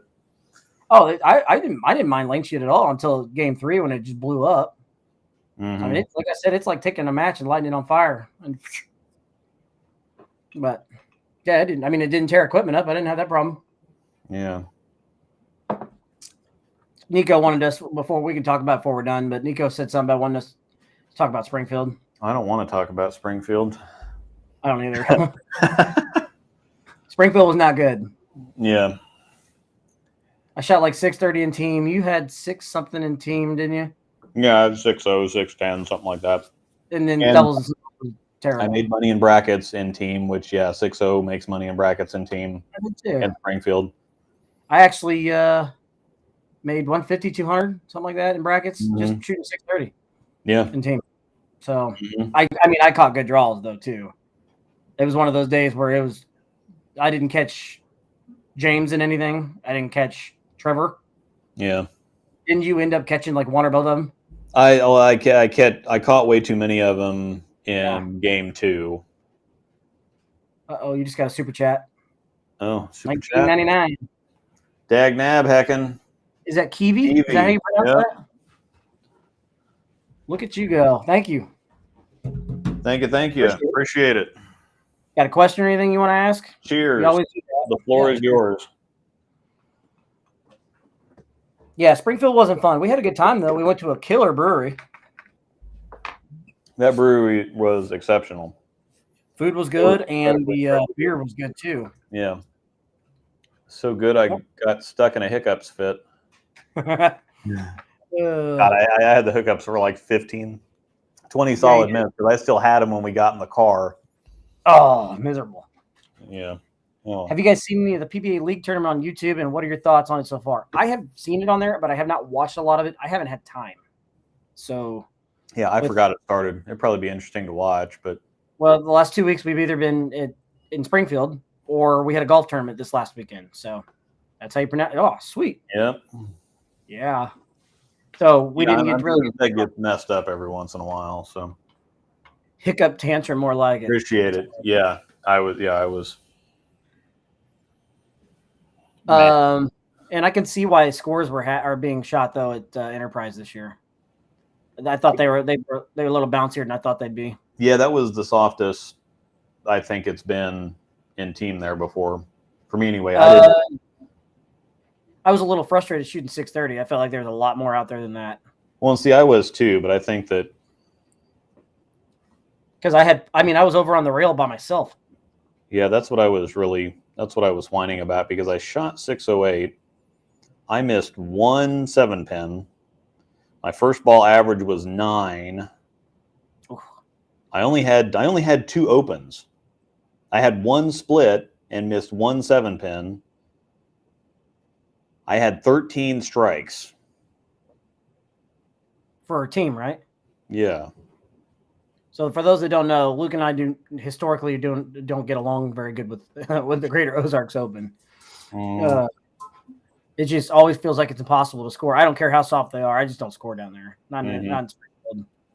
I think I've had one good tournament in all the years I've gone to the Greater Ozarks, and it was not at Sunshine. I can tell you that right now. Yeah. The only thing I've ever done. Well, I shot 700, and I'd forgotten this, but I shot 700 one time at Sunshine, and then I didn't really do that great at Enterprise. And then I had one. I've had a couple solid years at Enterprise. I had one really good year, but yeah, generally Springfield's one of those where we just go and have fun. Yeah. Well, get mad for a couple hours, but have fun in the rest of it. Mm-hmm. And what is the best bowling app for tracking performance? I think PinPal, and I think he does PinPal as well. Mm-hmm. I think Riley does something different. There's a couple of them. PinPal's simple, so I just use the paid version for PinPal. So mm-hmm. I don't actually like to use PinPal while I'm bowling. I actually let Amanda do it because I don't like seeing what. I feel like Come here, buddy. Storm dog. Uh-oh. Come here. I feel like I look ahead too much, so I don't. I try not to. Hi, buddy. Hey, Bucko. Hi, Bucko. You say hi to the people, Bucko. You go, Bucko. What are you doing? Bucko. You see? Talk to the people. Meastal. Your turn, Meastal. Yes, Billy. Lane talk is Yes, pretty sweetie. legit if your center has it. know. Not all of our centers around here have it, or they don't have it turned on. You're sweetie. I know. You're a sweetie dog. Like, I think Royal Crest has it. They just don't have it turned on. Luke, I don't know. Do you know? Yeah, I'm not sure. I think I'll have to double check it, but I thought it just wasn't. Like, you can find it on the list, but it just never works because I don't have it on. Like, Olathe East has it. I know that. I think Aaron's has it. Maybe. Heck, I don't know. I wish more would use it because it's kind of nice. Like, if say like Amanda doesn't go to a tournament I'm in, she can watch the scores. Mm-hmm. We're all gonna have to learn to deal with strings. It's happening. We cannot stop it. Yes, Ilpad, you are right. That's Man what I would coming also say. I would bet that definitely they might try to resist it. I'm not sure how far Jerry and Jesse are, towards the, well, we're just here to put money in the drawer type thing. I know Jesse leans really that far, but Westridge is almost trying to get rid of league bowlers. I could see them, because their GSXs are terrible. They suck. Yeah. I could see them putting strings in at Westridge in the next 10 years. Yes, I could 100% see that. I don't think they would at Gage. Gage would be make the most sense to put them in at Gage, but that's kind of their tournament house. And Westridge is kind of their open play family fun center type of deal. Which is crazy because that's the nicer center of the two. Yeah.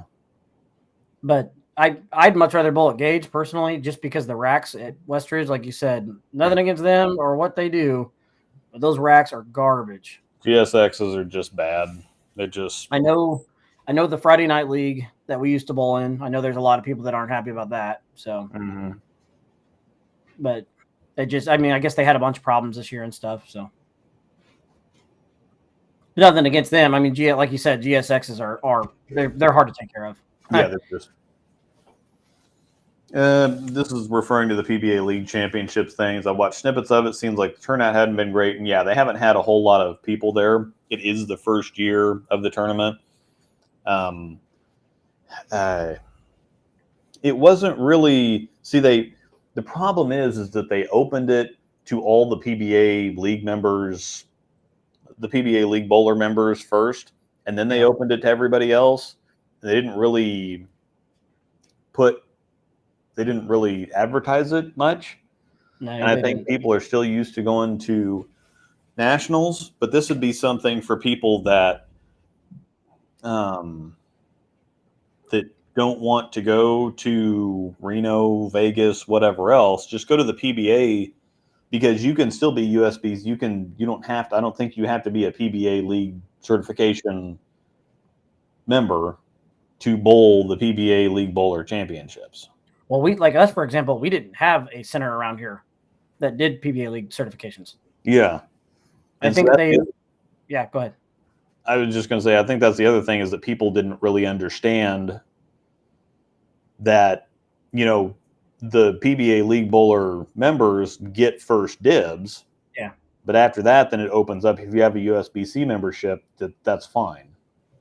Yeah, they're going to have to. They need to just say open it up and just pay. But like Tobias just said, 200 plus for 6 games is not. That's not my cup of tea. Yeah. I'm not down for that. But yeah, and see, that's the other thing. It's $230 right now to go to USBC nationals. Yeah, we only have one Bowlero in our whole area, and I think that's college. Well, yeah, we know. Yeah, PBA League certification isn't open to. Yeah, it's just open to Bowleros right now. But the big tournament, the PBA League Bowler Championships or whatever, like their version of the USBC Open Championships, you could still bowl. You didn't have to be a PBA League certification member to bowl that tournament. They just got first dibs on the entry, registration and time squad and all that stuff. Yeah. I think Phil Brylow is the one. My boy Phil Brylow is the one doing the commentary for that. Mm-hmm. Do like me some Phil Brylow. And I would say I would be interested in putting a team together for that next year. But yeah, 6 games. Well, I think that there's there's like team, but then doubles and singles is optional or something like that. I'd have to. I don't know. And that's the thing is they didn't advertise it well. I didn't really know anything about it. I just saw posters. I mean, if we both, we probably would have saw more. Yeah. Speaking of Bowleros, did you see what they've done to North Rock? My goodness. I've heard. It doesn't look good. The walls are all red now. They took down the North Rock carpet, all the red with the white going down it. I think they're finally putting projectors in. Did you see? And they did take the snack bar out by the mini bar. It's gone. Yeah, I did see that. I mean, that all it did was open up that area. I don't know what they're doing with it, but man, all the red walls and everything in there look horrible. North Rock just had that look. Mm-hmm. Because it said North Rock lanes down the side, or did it say the Rock? I can't remember. I can't remember. I don't know. But yeah, the carpet that says North Rock, it's gone. Look at some of Packy's videos here recently. I think he did some with Hupay, and you'll see what I'm talking about. Like puke. Not good. Yeah, it looks like a Bowlero. Yeah, that's exactly what it looks like. It's going to look so bad when we go in there for Swiss Trios. Is the Southwest going to be there in 2024? Yes. Yes, it is. Mm-hmm. At least one more year. Beyond that, we don't know. Yep. And we don't know about Swiss Trios either. We do not. I could see us going to West Acres. I could probably not West Acres, but maybe Seneca. I know that the new center being built, they talked about hosting it there at some point.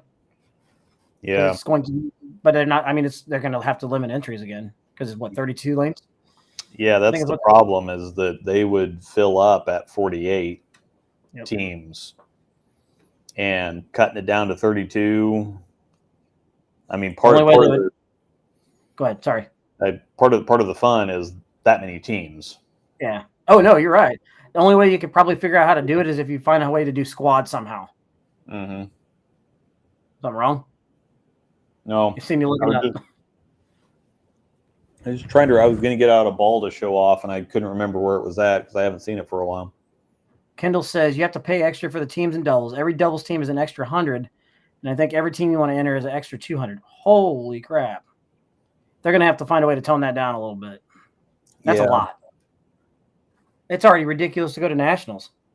Yeah. Well, especially Reno this year was, and there's some people that can do it on the cheap. There's a lot of people that gamble a lot, and well, I got rooms comped and whatever else. And it's like, well, the vast majority of people are just going to bowl, and so they will pay the room fees and their flights and whatever else. The entry is $230. The rooms were, the Saturday night that we were there was like $250 at Silver Legacy. The rest of the time it wasn't bad, but $250 for the night. Yeah, $250 for the night. Woo! That Saturday over the weekend was $250 for the room, and then plane tickets are $600, $700, $800 depending on how you're flying, where you're going, whatever else. And so it's like it just going by yourself. If you're not a gambler, getting stuff comped and whatever else, it's like $1,500 to go to nationals. Yeah, we used to get a free room at Harrah's every year when Harrah's next door to the stadium was open. Mm-hmm. Because her grandparents were able to get us some comped hotel rooms, so that was nice. We did save a lot of money there. I just can't get myself to pay that kind of money to fly. I just can't do it, and I don't like being in the car for 24 hours either. But I need to just quit whining and pick my poison and just do it. But I'd have to say at this point, I'd rather just drive because I won't pay $600-$700 for a plane ticket to go to nationals. I won't do it. Yeah. And it wasn't, I've gotten to the point where I hate it. I mean, like it really almost messed me up having to sit in the car for that long, just get anxious and fidgety and feel caged or just get cagey, I guess. But now I've gotten a little bit older and it's kind of like, oh, I get to sit in a car for a few days and don't have to do anything. That sounds fantastic. Yeah. The trip this year was amazing. Like, well, the actual driving, we took 2.5 days out, 2.5 days back. And Yeah, it was fantastic. No complaints whatsoever about the trip. I forgot to tell you the last time I bowled in Reno, I told you we had a layover, obviously. So on the way to Reno, we laid over in Dallas or Denver. I'm sorry, Denver Airport. Was there for like 2 hours. Got on the plane straight to Reno.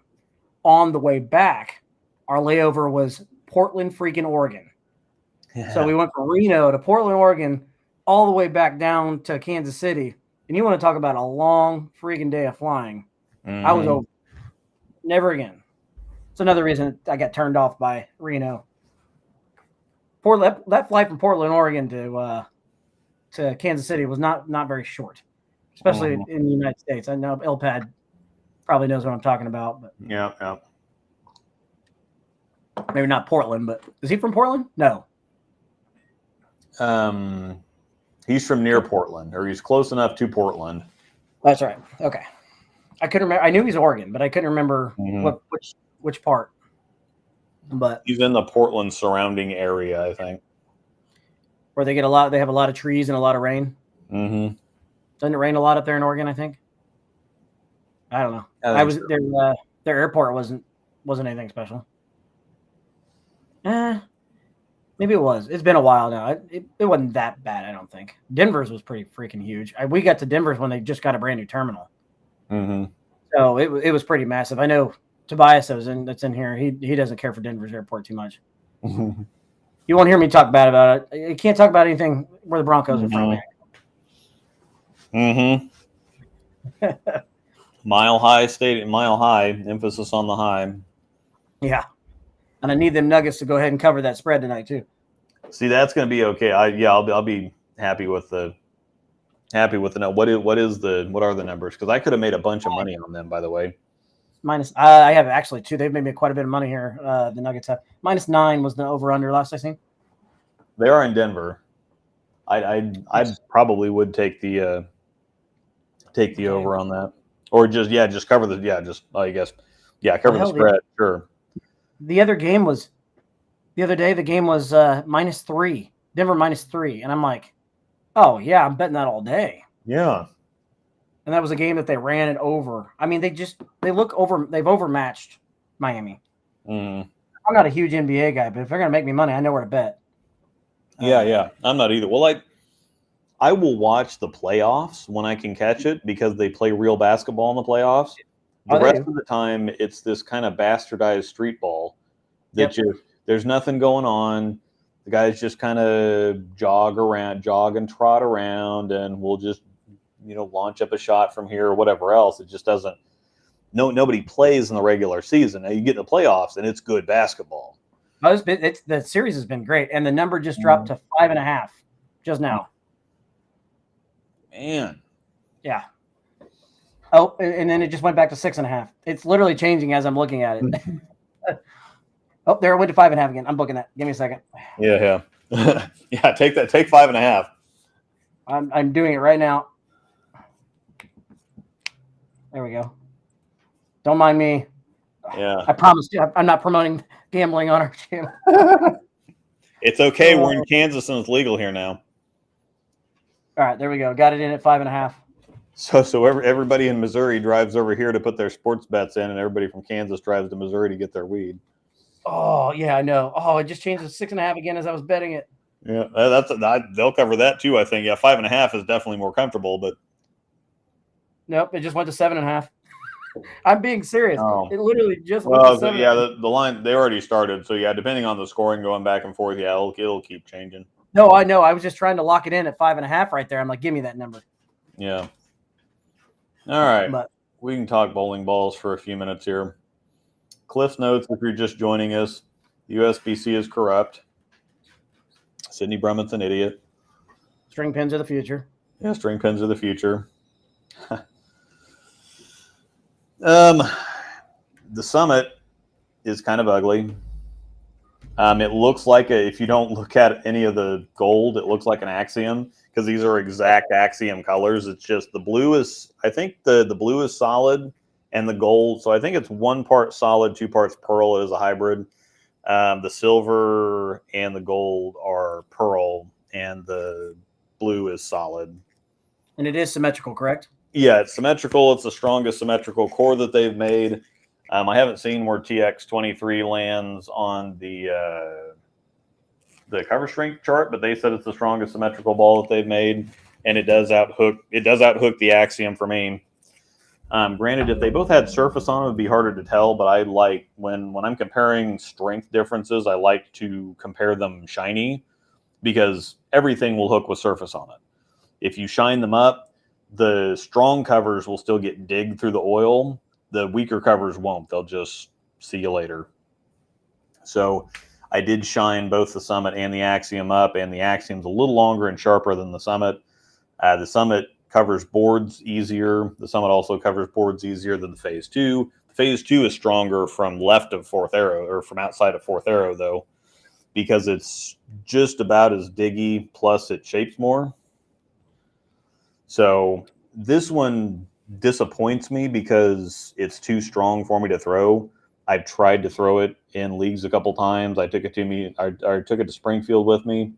It's just too strong. It's the same way with the Duo. I really like the Duo, but it's just too strong for me to throw. I need to be in stuff like I throw my the Volt Pearl a lot. I throw the Fate a lot. I've just recently gotten back into the Hype Solid. I threw the Ruby the entire time in Springfield. That's just the strength of ball that I need to be in the vast majority of the time. This might come into play if I'm actually bowling a tournament where there's some volume or something, but I haven't had a chance. We were gone, and then we've had stuff going on. I just haven't had a chance to get any more videos done, but I do have a comparison coming to the Axiom, comparison to the Duo, and then a couple other comparisons I won't spoil yet because they're interesting. But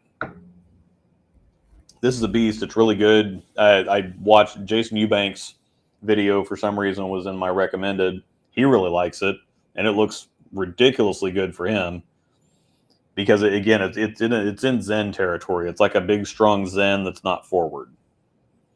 So I really do think it's a great ball. I'm just not going to be able to throw it. And this one bums me out more than the Duo does because the Duo, I was kind of thinking I was kind of thinking while I was filming, it's like I like it, but it's going to be too sharp for me. I was hopeful with the Summit, and then you get off of chromium that's 42 feet and 25.5 mils. You get back to a house shot that's 40 feet and 21 or 22 mils. There's just no chance. There's just no chance. So I'm going to have to box it up, unfortunately. It is. I'm definitely leaning on the ugly side on it. It is. I'm saying it's not a good ball. It's not the prettiest thing I've ever seen.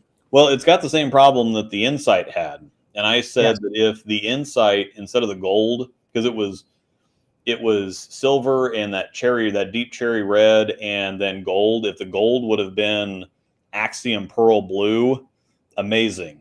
If the gold in this ball was Insight red, amazing.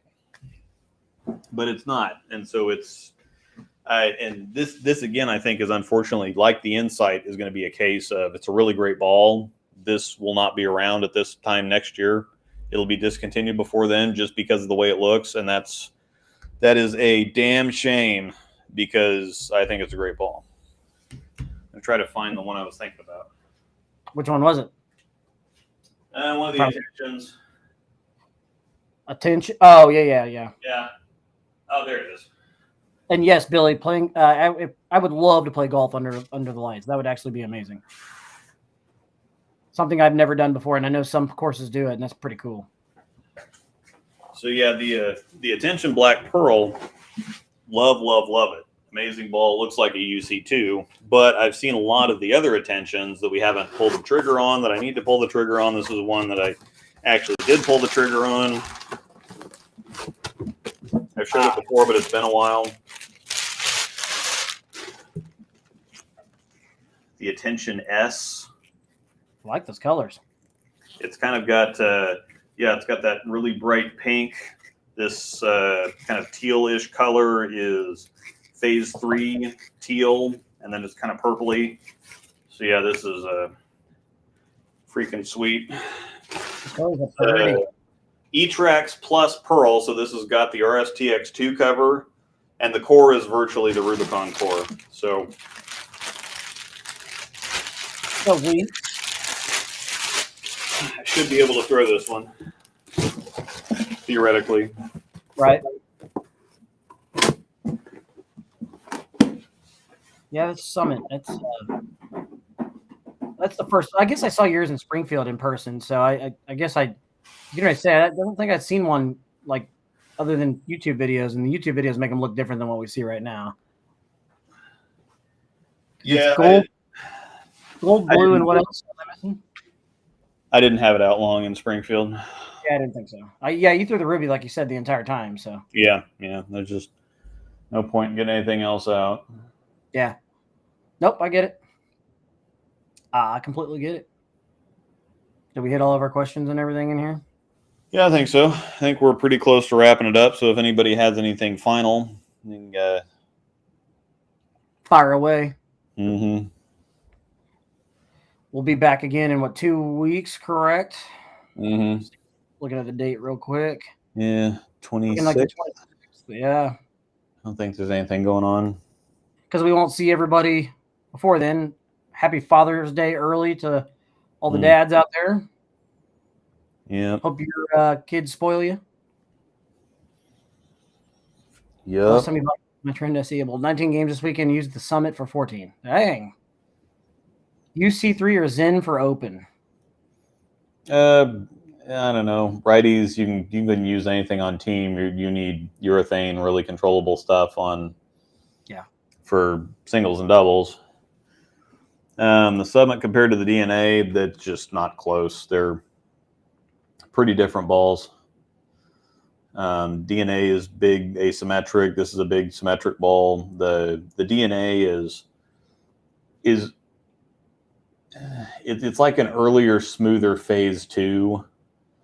This is closer to like either an earlier, smoother duo or a stronger Zen that's not like a hook set or kind of forward type of look.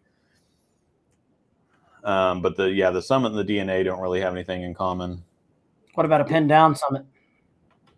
Yeah, I think Matt McNeil did that with his. If you want to check out Matt McNeil's Facebook, this would definitely be a great candidate for pin down because it's got a chunky, huge, ginormous core. It is not as early and slow as I expected it to be. I thought with that big ass core and this supposed to be in a really strong cover too, I thought it was just going to be a supersonic that was worse. It was just going to dig in super early and then just kind of puke. But it does get down the lane quite a bit easier than I expected. It doesn't really rev up, and so I think that helps it out a lot too. It rolls. It rolls just a little bit heavy, but it doesn't ever like rev up. So if it rolled heavier and slowed down and then revved up at the same time, it'd just be terrible. Yeah, Jason Eubanks actually put an intelligent layout on a ball for a change, and so I think that's why it looked good. He went pin under the middle finger, and so he did get somebody doing his layouts now, and so yeah, I mean he would have normally put like a 4-inch pin on it, 4-inch pin up or something like that. Is he doing some similar stuff now to like what Tamer was doing? Because he's getting is he getting the balls early from like Summit, the Summit? I mean, no, I think he's still just getting them through whatever channel he gets them through. I don't know if he's got like a buddy that's got a hookup for him or something, or I'm sure, or he's in with a pro shop or something. They get him VIP balls, the VIP program balls early or something. I was just curious if he was, because I know like Tamer he probably doesn't like Motive send him some stuff like that. Motive, I don't think he's on the seed program with Storm, and I think he gets some B7 stuff early, but I don't think he gets Motive stuff anymore. Okay. So, but yeah, I mean, it looked. Eubanks has this thing where he does, the first 5 shots. He throws 5 shots and sees what happened. And he talks about it for a little while, and then he's got a long montage where he just bowls for a while and puts some stuff up. Yeah. He had like 10 in a row, and he threw 5 shots, and he was throwing it. I mean, he was not spraying it. he's like, oh, okay, well, let's throw it here. Well, let's throw it here. Let's throw it here. And it's just like a pocket magnet. Yeah. Yeah. It did look good. I saw, actually, it's funny you say that. I actually saw his video today on it, and I never watch his videos. Yeah. I was curious, so I watched it too. And yeah, they look good. Yeah. Good. You and I actually have some tournaments coming up. I don't know how much you guys are planning on bowling 4th of July weekend. We actually have, I think you're planning on bowling the Baker tournament, right? July 1st, yeah. Hirschman's thing, yeah. We're bowling July 1st for sure. Yep. Probably not. Well, it depends on when we are doing fireworks up at our in-laws. Yep. If we're not doing them on July 4th, might go up to that tournament. I'm going to skip July 4th and shoot some fireworks off my little girl for a change during the day instead of spending the day in the center and then making her wait all day to do it. Yeah, we'll have to see. We'll have to see how well we bowl the next couple weeks in league, because I don't have any desire to go spend 8 hours in a bowling alley and give away $200 or $300. I've got to find something to bowl because I don't have anything till July 1st, so I've got to find something. The cool thing, though, like we were just talking about the Baker tournament, so it's now become a memorial tournament for a friend of ours that recently passed away. We talked about it on a previous show at the beginning, but it's going to be 32 games of Baker, 5-man teams, and every game is a position round, so 30 bonus. So that's going to be insane. It's going to be a long day, but it's going to be a lot of fun, and I still need a 5th. So I'm currently bowling with Paul Burnett, myself, Drew Knutson, and Zach Wilkins is who I'm bowling with currently. So yeah, for us, find it. Oh yeah, me and James and Angel and Riley, I think, depending on what he's doing that weekend. Yeah, I don't know. I'll have to check. I think we had a team pending. Yeah, you got a spot. But yeah. I need. I know we've got a spot. I think we have a team, assuming that everybody's free that weekend. I need maybe Tobias. I can talk him into coming bowling with us. Mm-hmm. Since Drew's bowling with us, maybe he'll bowl with us. And Zach. Yep. But yeah, that's like my next tournament, I think. Because next weekend obviously is Father's Day. Mm-hmm. After that, I don't think there's anything. I think Amanda's got to go to like a a wedding. Or no, Haley's dress fitting. She's got to go to Haley's dress fitting. Oh, okay. So there is a bunch of stuff coming up in St. Joe if you want to squeeze away and go to St. Joe. I almost went out there last weekend. Way too many games. Oh, it's 32 games of Baker. You bowl 7 games. Come on. Now. Yeah. All right. Well, we got 2 minutes left. I don't know if you got anything you want to say before we roll out of this. One more. I was not going to get the hustles because those aren't ones that they ship to us, and I wasn't. Unless it's a ball that I want. There's some stuff that they don't ship to us, which is understandable too, because the hustles aren't going to be like a big premier seller or whatever. It'd be like sending us a tropical storm to. Some people throw them for performance wise, but that's not the stuff that people are generally looking for. However, I've been throwing again my low end stuff quite a bit. Volt Pearl, Hype Solid. I've been throwing a bunch. The Ruby, whatever else, and so the hustles are right in the zone of what I want to throw. The Rip is basically Zach Rhodes got his in, and I guess it's really close to an ink. And then everybody that I've heard from so far says that yeah, the Rip's good, but the M&M's better. So I am going to actually order the hustles. So I'm going to make a review for them, but I'm ordering them because I think I'm going to end up using them, not necessarily for the review. It's just gonna work out both ways. Otherwise, if I wasn't interested in them, I wouldn't have gotten them. So, yeah. And unless we see something we like from the global side, we don't get global stuff auto shipped either. So, unless it's something I want, we're probably not going to see global balls either.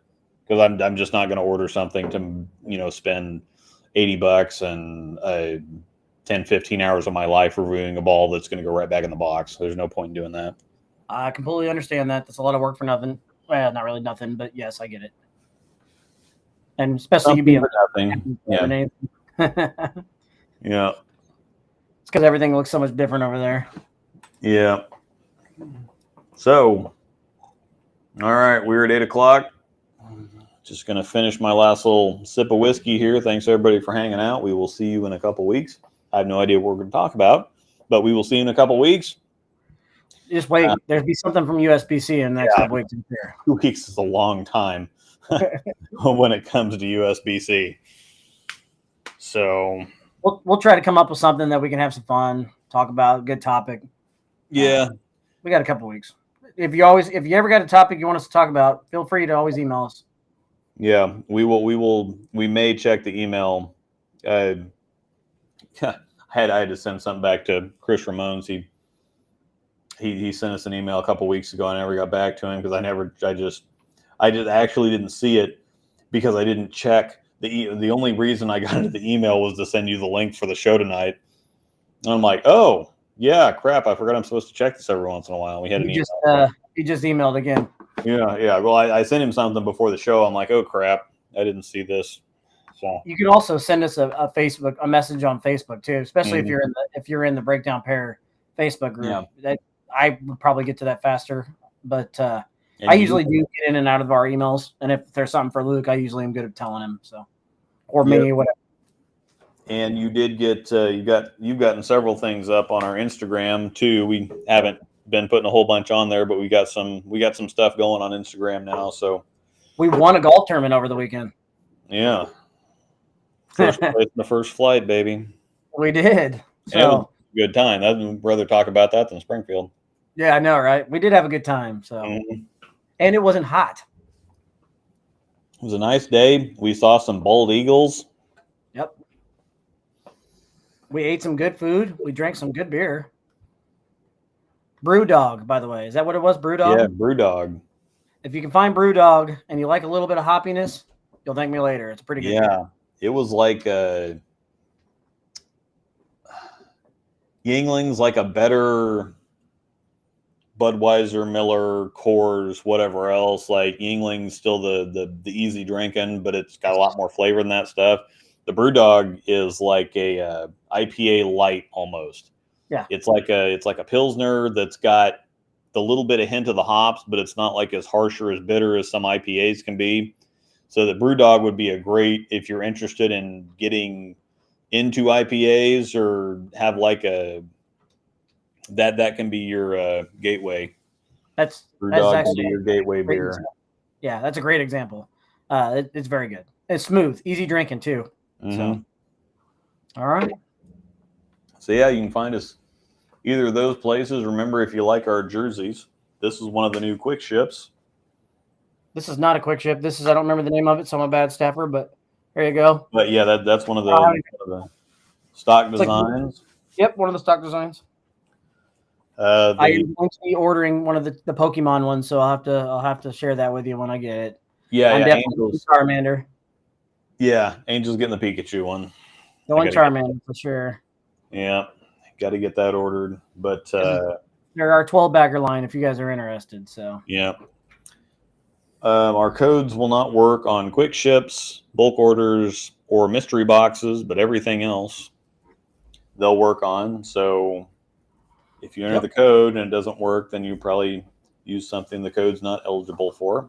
Yep. And if you ever go to order anything and you're not sure on something, you have a question on fit or whatever. Oh yeah. Give one of us a shout. We can help you out. Yeah, we'll figure it out. Yep. And then we have a pretty awesome community on Discord. You can check it out. And Patreon has 7-day trial periods now. They got a week. So if you just want to check it out and link everything up and get to the Discord and see what it's all about, they have trial periods now. So you can sign up for a free 7-day trial to check it out. If you don't like it, you can just cancel. Again, for $5 a month. I'm not doing this to make money. It's just a troll filter. So, and it helps out a little bit. So want to check it out. 0 risk there. Yep. And it's awesome. But all right.